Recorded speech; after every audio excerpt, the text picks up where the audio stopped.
Welcome to another edition of the Up and Down with yours truly, Paulie, and I'm joined once again by my man Frank. Frank, how's it going? Good, man. Bad week last week, but it happens. We kind of hold out we just flip the page and try to wait out for that one huge week, throughout the year. So, well, it didn't go how I wanted it to, but it happens. Yeah, it was a little bit different on my side. For some reason, the Sony Open just happens to be one of my best That's tournaments what you of the said. Yeah. year. Yeah. And I think once again, I was something like 14-3-2 or somewhere around there. I kind of lost track of what the actual record was after watching Morikawa three jack from 3 feet on 18 to lose a matchup when we should have won it. But yeah, it was a pretty good week matchup wise. I just think maybe because of the Sony Open, you happen to have different like skill set than a normal course, and I think that creates a lot of value, especially in head to heads, because the books are pricing it based upon what a person's normal performance would be in a PGA event. When you have certain players like a Charles Howell who suits the course better, or even like a Brian Stewart. So Yeah, and my week, my profits or non-profits came down to Patrick Reed needing to shoot 4 over, to just miss the cut and beat Justin Thomas, and instead he shot 5 over with an awful bogey on 17, burned an edge on 18, missed a 4-footer on 16. So yeah, just really, I was texting you. I was texting you back and forth, and that guy was just pissing me off. And it just pisses me off because we knew that was going to happen. We were like, "There's no way he's going to keep putting like this," and then he just couldn't make a putt, and he couldn't drive it, and he couldn't hit an approach. So it just all went to shit. And that was kind of the reason why I was on Thomas against him last week, because I figured, oh, well, Thomas in theory shouldn't finish outside the top 20 here, and then all of a sudden he just probably has his worst start of the year. So it was interesting. It was interesting to see his comments. He said something like his history there hurt him because the course was so different, that he was playing into previous years ideas, and it wasn't working. You know what I mean? I thought that was interesting. Yeah, because the course usually plays, firm and fast, and then all of a sudden when it's super wet, you're hitting different clubs off certain tees. You may not want to hit driver on certain holes before, now you will, and vice versa. So I can kind of see where that. And the greens were still really fast, which kind of surprised me. And by really fast, I mean probably like slightly above average. the average. Yeah, they're rolling a little bit above 10. I think maybe 10, 11, somewhere around there. Not as super fast as they usually are, but quick, considering the fact that it was windy out, so you get a downwind putt, it's going to be going.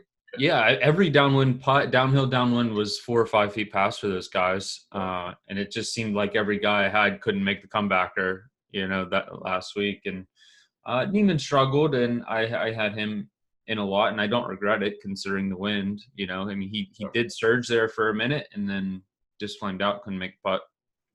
Okay, so this week we got a great name tournament. It's called the American Express Championship. So, I mean, it's really, imaginative.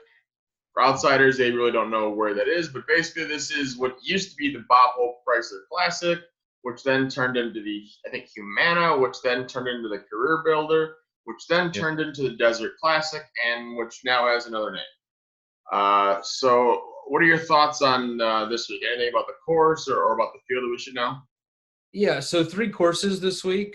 The way that it's going to work is that they'll play all 3 and then a cut, and then they finish up at the stadium course, which is the main course, and it's the only course with like shot tracker, and it's usually like the only course they have cameras on. Who was it last year or 2 years ago? Someone was like going to shoot 59, and they were like trying to run cameras out to the. Yeah, that was like happened like 3 or 4 years ago. So I think last year, I think if you have like PGA Tour Live, I think they actually like show like one group on the other course, and they like follow them around. But like last year, like the featured group on the other course is like Johnny Vegas and Chesson Hadley. I'm like, well, the only reason I would watch this is if I had money on this. So probably should have bet this matchup. So. Right. And it's typically a tournament where nobody really shows up to, the biggest name values this week are Mickelson and Fowler. Kind of interesting. Hadwin's not in the field. I was looking at past results and kind of doing some research, and he was like T3, T6, second place 3 times here, and now he's not playing. I think he may have been the favorite had he showed up. Yeah, he probably would have been maybe 20-1 1 somewhere on there if he showed up. I think this week. Interesting thing is the better field this week's over in the Middle East and Abu Dhabi. So you got Cantley, Koepka, Fleetwood, all those guys over there taking all the appearance money, the Euro Tour over there. So.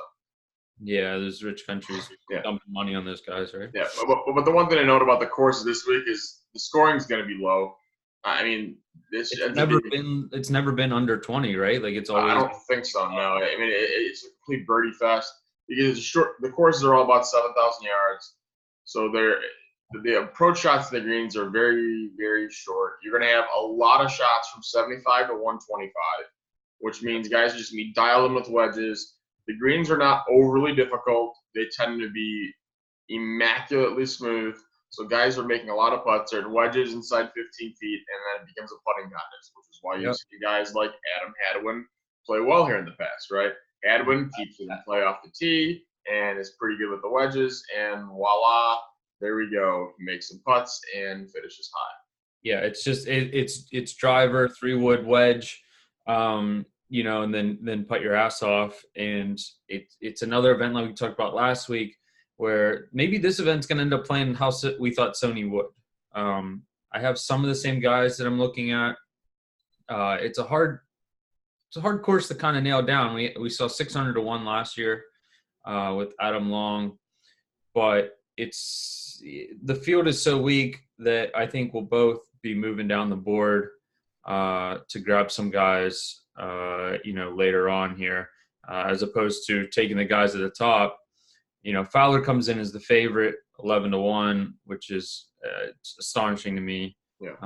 I personally have Sung Jae as the best player in the field coming in. He's 16 to 1, but that's too much for me even to bet him. And then Casey Finau, Byung-Hun An, Billy Horschel, kind of rounding out the 20s. 10s and 20s range. What are your thoughts on the top? Yeah, I'm not going to be touching anyone close to the top. Usually in an event like this, you'll get like one stalwart who can at least close events. Meaning, like, in the past, we had like John Rahm played the last couple of years here, right? Yeah. So if John Rahm was 10 or 11 to 1 in this field, I'd be betting. Sure. Like last year, I think he was like 6 or 7 to 1, right? But you can't touch Fowler at such a low price to where, you may get Fowler later on in the year where he's in a full field event and he's 40 to 1, right? And then I may touch Ricky Fowler because he might win at that rate. Yeah, right? If you get Ricky at the Masters, like you might see him at 30, 40 to 1, especially if he continues to struggle. And he, that's a course he could actually play well at, I think, Yeah. 11 to 1 here with Ricky. His approach game hasn't been good. Historically, when he came on tour and was having a lot of success up front, it was the wedge game and the putting. That was like his thing, right? Like his wedges were just next to the hole. And more recently, his approach game, especially longer irons and stuff, hasn't been very good. Maybe this course will help him get going with that. Even his putting hasn't been elite. And I think he needs to putt elite given the rest of his game to continue to win. Yeah, and I think one of the things of this week with the courses being so easy, it tends to lead to more variance in results, meaning that someone who is not as good of a long-term player can get a hot week because they're less prone to mistakes because there's a little bit – I mean, there's obviously some trouble off the tee, but there's a lot of holes that have bail areas on one side. It's usually not that windy. The greens are immaculate. The greens are fairly good sized, right? So not an overly long golf course. So it brings a lot of players into it. And when that happens, books just never adjust. So you can be loading up on a lot of guys, 200, 250 to 1, and just play a slew of them this week. And you may have 2 or 3 of them inside the top 15 come Sunday. And you're just kind of hoping for the old poker saying, hoping for a chip in a chair coming into the back 9, right? I think you're gonna see at least one guy on 59 watch. Like this is how this course sets up. Like every year there's someone that might shoot 59 on one of the 3 courses somewhere. So like you said, if you got a guy in the top 15 who's 300 to 1, he could shoot 59 on Sunday. Like there's. I don't think he could on Sunday because they're playing PGA West, and that course is probably about 2 shots harder than La Quinta. Okay, on Saturday. Like, you know what I mean? Like, guys can play into contention and even get a lead. Yeah. kind of like what we saw with Steele last week, where like he's nowhere and then he goes like birdie, birdie, double bogey, eagle, birdie or something, and then it's like bang, he's leading the tournament, right? Yeah. Like out of nowhere. And the one thing to note is that that's what's going to happen. Someone's going to come from the middle of the pack that didn't play that good, and then they play one of the easier courses on one of the days and shoot 61, and they're going to be at the top. Maybe multiple people doing that. And the one thing I know is that everybody does play 54 holes here, so the cut is not until after Saturday this week, which is a little bit different. And it's also a pro-am format, meaning that normally in a week you'll have 3 pros together in a group, and so this week there's 4 people in a group. It's 2 pros and 2 amateurs. So, and this is not like Pebble Beach Pro where it's all celebrities. This is a lot of like executives, guys in finance, sponsors, and stuff like that. So the rounds are going to take a lot longer. So the rounds will take 5.5 hours, or maybe even longer at times, just because there's 4 people in the group. The amateurs try to stay out of the way, but some pros just don't play as well when they're not as focused in events like this as well too. So like that makes you want to go to guys further down the board even more. Yeah, there is some experienced pro-am guys. Like I know Casey plays in a lot of them. Phil obviously plays in a lot of them. Those type of guys. I think Lucas Glover has a tendency to play in a lot of these pro-ams. So not that I'm particularly in love with any of those guys, but maybe some guys that play slow golf have an advantage. Some guys that don't mind to play slow golf. I know me personally, I can't play slow golf. I imagine that professional golfers have ways to handle that, but makes you wonder why Patrick Cantlay's playing in Abu Dhabi this weekend, right? Yeah, exactly. This is his event. Take all the time he wants. He could stand there and regrip his club 75 times, and nobody would even notice this week. So okay, so what's your first player off the board? We're going to talk to you about maybe 3 or 4 of your outright bets that you already made this week. Yeah, so I'm not my worst one, I think, on the board. Not my worst one, but my lowest one on the board is Brian Harman. It's not a very big bet for me. He played good last week until maybe the second half of round 3, and then round 4 he was out of it and let it go. But he's an outstanding wedge player, and he can putt, and that's what it's going to come down to. I have him at 19th in the field in an approach. With a lot of that heavy weighted towards, the wedge play. He's relatively short, but he still gains strokes off the tee because, he hits a lot of fairways. Just a good all around player, especially at 50-1 in this field. He's the type of guy that you see kind of just put together a bunch of rounds at -5, -6 and kind of moves his way through. I think that he'll have a good chance to win. I actually have him as, the 6th best in this field right now, concerning his recent play. I like that he played last week. So I'm gonna take Harman at 50-1. He's just got a good enough all around game. If there's one area he does struggle with, it's kind of like chipping, which is strange for a guy like him. But there's not going to be a lot of chipping here. It's tee box, green, and then hope you make the putt. Yeah, I can definitely see that.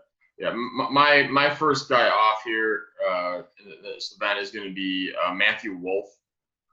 So his number's been varying all across the board here. I mean, he's anywhere from, I think, 30 to 45-1. There's some 45-1 sitting out there, so we'll be playing that right now. He's just a guy that knows how to win, and he plays very aggressive. He plays very much like Jon Rahm in terms of the fact that he likes hitting driver. And he is very accurate with the driver. And so Rahm's kind of dominated this course, right? And so I think he can do the exact same thing. He's going to pull driver. He's going to hit it down there. He's going to have short wedges in. And he's a good wedge player, and he knows how to make birdies and is not afraid of going super low. So to me, this course is kind of like some of the college events they play, right? Where you just know you got to take it deep. It's not going to be overly difficult here. And so Wolff just has the ability to kind of just go unconscious at times. And if he's in contention on Sunday, honestly, I would take Matthew Wolff over most of the guys in the top 10 in the odds if they're playing heads up. Yeah, I love Wolff this week. I didn't bet him yet. You just told me that DraftKings was hanging a 45, which surprised the shit out of me. So I think I'm going to play him at 45. But one thing about Wolf that I realized just watching him, you know, the PGA, the Golf Channel and the PGA Tour has put this stress on his driving because he's got this crazy swing. The guy's actually a really good wedge player. He's like pretty good putter. Like in his short career so far, in the data that we have on it, he's putted well. He's been a good wedge player. Like it's really surprising his touch around the greens and his touch on those 75 to 100-yard shots, and he's going to have a ton of them. Look at the top of this board. Kisner, Howe, Horschel, Benyon, we'll leave Finau out, but Casey and Fowler. Wolf can hit his 3-wood by these guys. Like I think he'll be hyper aggressive, even though he doesn't have to be. But like even when he'll dial it back, he's out driving a lot of these guys with 3-wood. Yep. Kisner, like he's gonna hit it past him. He maybe could hit two iron past Kisner. Right? Like possibly, yeah. Like so. I really like Wolf this week. I didn't put him up yet, but I think I'm going to. Would you rather have Horschel in the 20s or Matt Wolf at 45? I mean, it's crazy. Believe it or not, Horschel is also sitting out there at 45. Well, yeah, the odds that I pulled this morning, I'm at 28. Yeah, but the Horschel's best number out there sitting at 45. I'd rather take Wolf over Horschel because I think Horschel's got a better chance to finish top 10, but I think Wolf's got a better chance to win. Right, but my point remains that Matt Wolf is, in 3 months, are we going to look back at this and be like, why the hell was C45 the one in that field? And I feel like the answer is going to be yes, right? So I was impressed that, as I started thinking about the course, I'm like, I didn't even look at the odds yet, and I'm like, man, Wolf has got to be perfect for this course because I had the true line on him as 26-1, and I'm getting it 45, so I'm all over that. So yeah, I totally agree with that. My next guy off is going to be Harris English.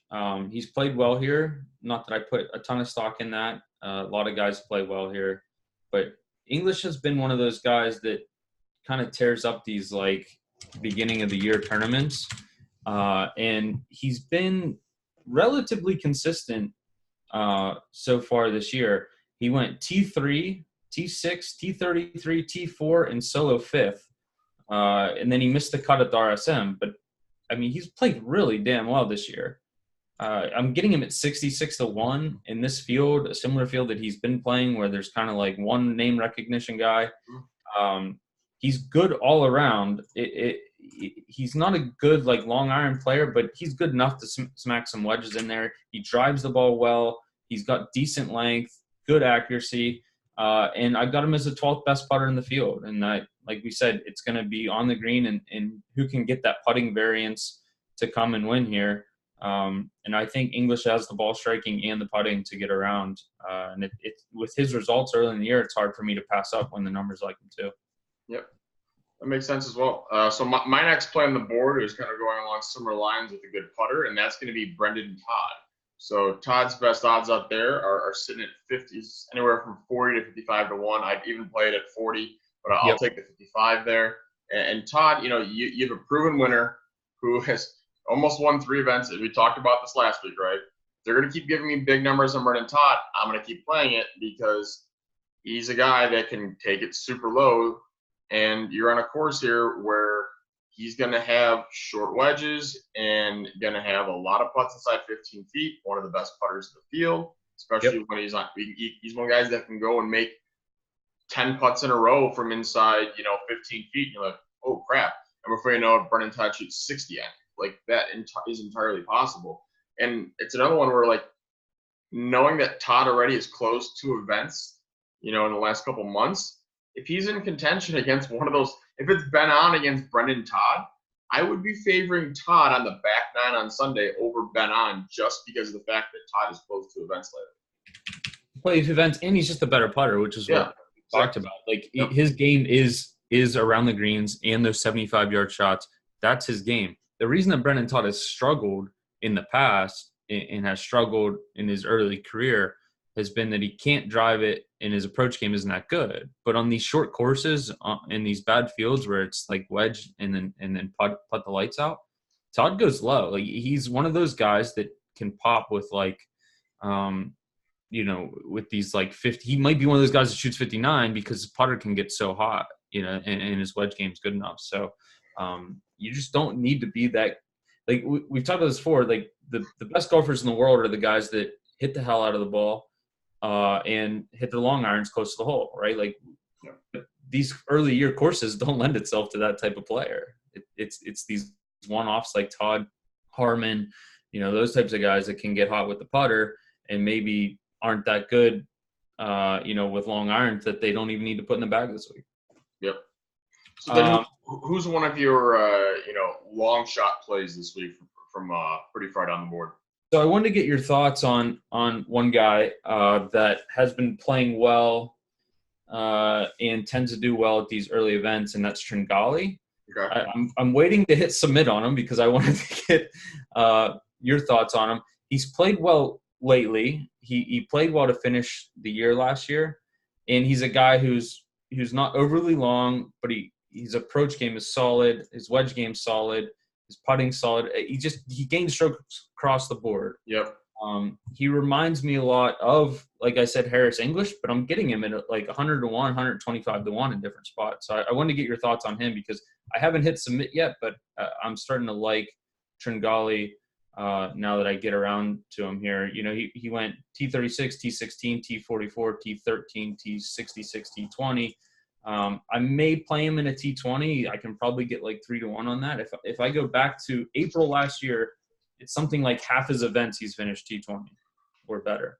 Yeah, and I think he's better off as a top 20 play than as an outright, just because of his win equity. If he's in contention on Sunday, I don't necessarily trust him. He has 2 T5s since April last year, but T5s are not wins though, right? So like, I'm agreeing with you. I'm saying that he hasn't finished better than 5th. But in half his events, he's been in the top 20 since April last year. So, he doesn't do anything spectacular, which I think prevents him from winning. But he also holds it together. I mean, he hasn't missed a cut this year. He's got a T16, T13, and a T20 sprinkled in there. So I'd rather play him. His top 20 odds, I think, are around 4 to 1. I think so. I'd rather play that than you can get more consistent return with that, I would think. I mean, if Tringali was 200 to 1, I'd probably be more of a buyer, but I think his numbers are pretty close to what his true odds are about winning. It's about 1% of the time. Right, and typically with guys further down, I will play a top 20 anyway. Like you said, the win equity isn't that great, but again, this is a course that just lends itself to just high variance, So. Yep. I'll sit out for a top 20, but that's probably going to be one of the guys further down that I like. Where I have some more down there though. So where are you reaching at for down the board? Yeah, and as we've kind of talked about in last shows, you can always get our full card and all of our other bets on EliteSportsBetting.com. So every week in there, we have a full listing of all of our outrights, tournament head-to-heads for both Frank and I. And then also I'll post all kinds of other bets for, let's say, round 1 head-to-heads, round 2 head-to-heads. We'll post some top 20s or top 40s or any of the different prop bets you like. So you can head over there and you can check out our full cards because, we do the show like this. We just kind of want to give a little bit of a preview. And as we go on, further in the year, these shows might get a little more detailed in terms of some of the bets, in terms of head-to-heads and stuff like that as well. So one of my long shots this week I have is actually Siwoo Kim. So Siwoo Kim coming in at 175 to 1. He's a guy who is one of those proven winners again, right? When his game is on, he can close. So whenever I'm in fields like this where the top is very weak for the closing, I want guys at the bottom of the board who have shown to me when their game is on, which may not happen often, but when it's on, they can close the deal. And Kim is that guy, right? He's won the Players' Championship, won a couple other times. And he's actually showed some good form with this course. He's played it a couple times, and I think he finished 9th a couple of years ago here, finished 40th last year. That's enough for me to kind of, say, hey, at 175 to 1, you're getting a guy who, in theory, in this field, should be more like 80 or 90 to 1. So if you double the odds, I'm tossing some money on him. Yeah, I don't mind Kim. He rates out so badly, for 80% of the year, and then Yeah. it's like you're saying, he's like, oh, he's just gonna win the players real quick. He's one of the guys that I always pick on against in head-to-heads because he'll either blow up or he'll finish top 20, and there's nothing in between, right? Yeah, So what are you getting him at? 175 to 1. Yeah, and he is a good wedge player, which again kind of lends itself to not being very good, throughout the year because he's not overly long. He doesn't have a lot of good. He's not dominating par fives, things like that. It's so hard to pass on, and we've talked about this before with guys that can win. Like I like to bet guys that have won, recently won, have shown the ability to close. He is someone that when he gets close, he can do it. So I'm not going to bet him, but I can understand why, there's a lot of people that repeatedly bet Siwoo because he keeps, popping off and winning every now and again. And if he wins, he could win once every 3 years and you're making money on him, at 175 to 1. So, yeah. So what are some of your, maybe toss out one of your best head-to-heads or prop bets you have for the week? Yeah, so I just went through some matchups. I like some of the guys like Tringali that I bet that I'm considering betting or have bet in the futures. One guy I haven't, Matt Wolf, he's up against Abraham Answer at Pinnacle right now, and he's an underdog. I like Answer's game. I think he's another guy that fits. But Wolf as an underdog to Answer at this course where, like you said, he's going to hit it 30 past someone like Answer, and he's going to be out driving with 3-wood when he does take it off the tee. I really like Wolf as a dog to Answer. If I just look at what I have with Answer, I mean, he's losing strokes putting, which isn't like him. His approach game is average at best. He's an accurate driver of the ball, but I think Matt Wolf is better at nearly every aspect of golf than Abraham Answer, nearly. And like we said, Wolf, it really comes down to his approach play. Like he's either drilling pins or he's just horrendous on approach, but everyone's going to be good here, right? Like that's not going to hurt him. So I like the rest of Wolf's game, like we already talked about. But him as a dog to Abraham Answer, I just think Answer's entirely overmatched. And maybe his feelings are still hurt from Tiger. Yeah. So the only thing that worries me with Wolf is he does seem like a guy that wouldn't enjoy playing slow. Like he kind of just gets up and fires and, willy-nilly. But I'm not going to be too concerned with that until I see it. And one more real quick that I really like is Ryan Moore is a dog to Noren. And I know Noren was playing well last week and then really fell off. But Noren's been so bad, to finish the year last year and then coming in this year, he hasn't produced what we thought. Him and Fleetwood came in together kind of like beginning last year or 2 years ago, and Fleetwood had some staying power, and Noren went from the guy that like, oh, we're really waiting for him to win. We're really waiting for him to, to do this or that. And he just hasn't really. And ever since then, he's been an average off the tee guy. He's losing strokes on approach. He's losing strokes putting.